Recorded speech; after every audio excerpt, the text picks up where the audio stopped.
Au nom du Père, et du Fils, et du Saint-Esprit. Amen. Mon Seigneur et mon Dieu, je crois fermement que tu es ici, que tu me vois, que tu m'entends. Je t'adore avec profonde révérence. Je te demande le pardon de mes péchés et la grâce de faire avec profit ce moment de prière. Ma Mère Immaculée, Saint Joseph, mon Père et Seigneur, mon ange gardien, intercédez pour moi. Dans un de ses livres, Saint José Maria écrit « Cet ami m'a abordé. On m'a dit que tu étais amoureux. J'en ai été très étonné, et la seule chose qui me soit venue à l'esprit a été de lui demander l'origine de cette nouvelle. Il m'a avoué qu'il le lisait dans mes yeux brillants de joie. Eh bien, moi aussi je suis amoureux, et je vous en fais la confidence. Oui, il s'agit d'un amour mystique. C'est du Christ Jésus dont je suis amoureux. Je ne suis pas le seul. Paul aussi est amoureux. Voilà ce qu'il dit dans une de ses épîtres. Qui pourra nous séparer de l'amour du Christ? La détresse, l'angoisse, la persécution, la faim, le dénouement, le danger, le glaive? Non, j'en ai la certitude. Ni la mort, ni la vie, ni les anges, ni les principautés célestes, ni le présent, ni l'avenir, ni les puissances, ni les hauteurs, ni les abîmes, ni aucune autre créature, rien ne pourra nous séparer de l'amour de Dieu qui est dans le Christ Jésus, notre Seigneur. Ça, c'est une belle déclaration d'amour. Alors, nous pouvons tous aimer un personnage historique. Beaucoup de Français aiment Napoléon, ou alors aussi le général de Gaulle. Mais tu seras d'accord avec moi, même si la vie de ces personnages est fascinante, ce ne sont que des figures admirables de l'histoire, mais notre passion, notre amour pour eux sera toujours limité. Bon, on pourrait dire que Jésus aussi est perçu dans les évangiles comme un personnage fascinant. Mais il y a quand même quelque chose de bien plus grand que la simple lecture historique. Oui, alors je peux dire que j'aime Jésus. Et je voudrais même l'aimer encore plus. Et on peut se poser la question, d'où vient donc alors cet amour pour Jésus? Et je te dirais que c'est quelque chose de spécial, même de très spécial. Il nous a aimés, dit saint Paul en parlant du Christ, en nous faisant découvrir que rien ne pourra nous séparer de lui, de son amour. Car le Christ aussi a dit à ses disciples, je vous ai aimés. Et il leur a dit aussi, je vous appelle mes amis. C'est son amour qui nous précède en fait. Jésus nous a aimés le premier, dit saint Jean. Et puis il ajoute que grâce à lui, nous avons reconnu l'amour que Dieu a pour nous et nous y avons cru.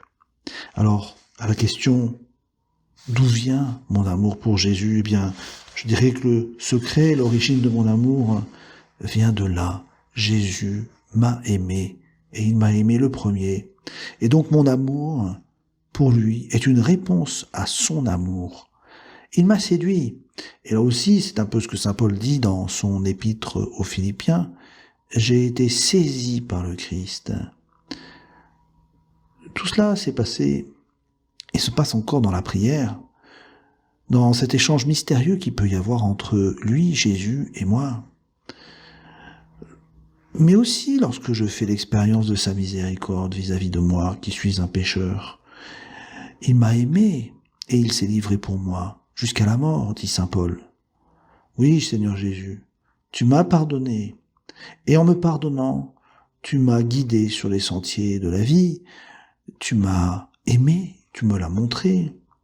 Et évidemment, tout comme à la fin de l'évangile de saint Jean, tu me poses la question par 3 fois, m'aimes-tu?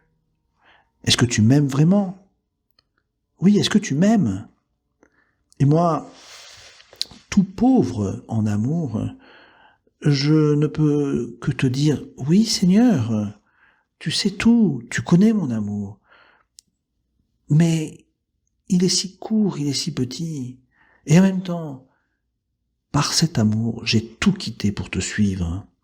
Car oui, le signe de mon amour pour toi, Seigneur Jésus, c'est que j'ai tout quitté pour te suivre.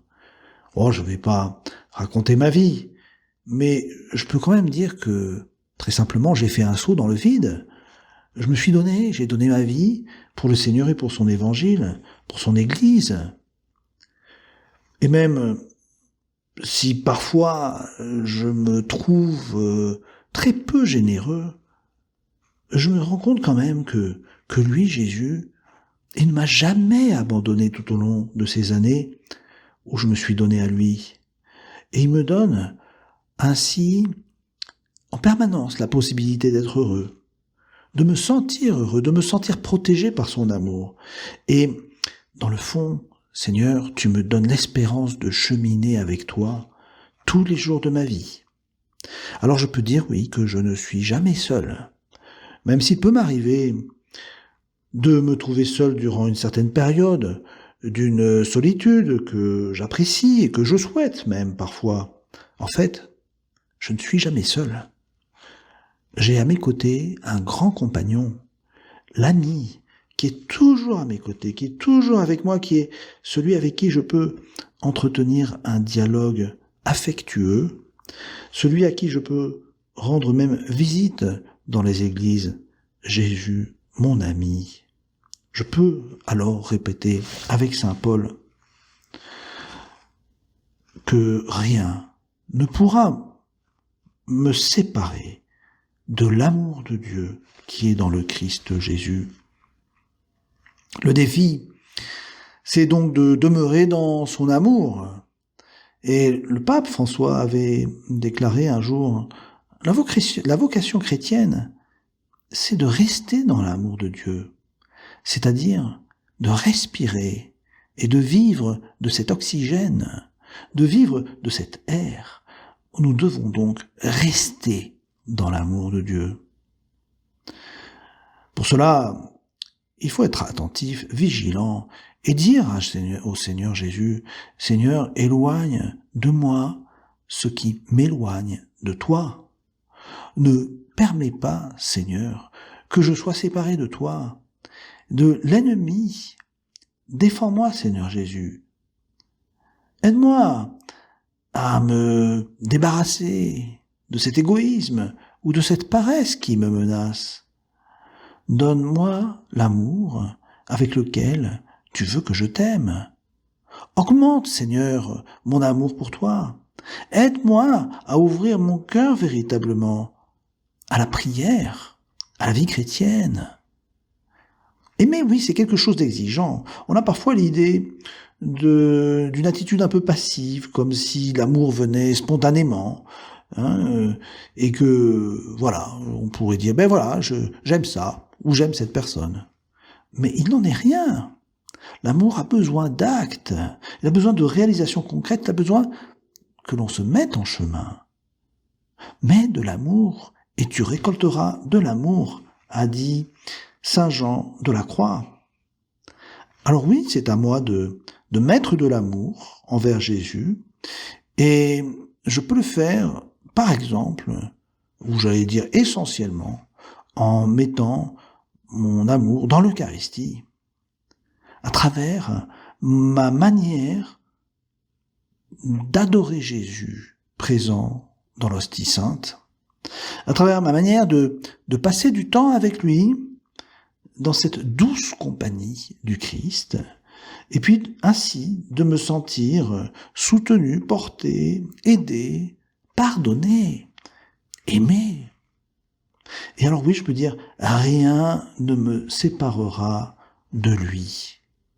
Rien, parce que moi, je ne veux surtout pas m'éloigner de lui, je veux vivre avec lui dans une vie eucharistique, dans une vie de prière, en allant vers lui à travers le pain et la parole. Et là, la Vierge Marie m'accompagnera dans cet amour pour le Seigneur Jésus, un amour passionné. Oui, Paul est amoureux du Christ, et moi, je suis aussi amoureux du Christ. Je te remercie, mon Dieu, des bonnes résolutions, des actes d'amour et des inspirations que tu m'as communiquées dans cette méditation. Je te demande de m'aider à les mettre en pratique. Ma Mère Immaculée, Saint Joseph, mon Père et Seigneur, mon ange gardien, intercédez pour moi.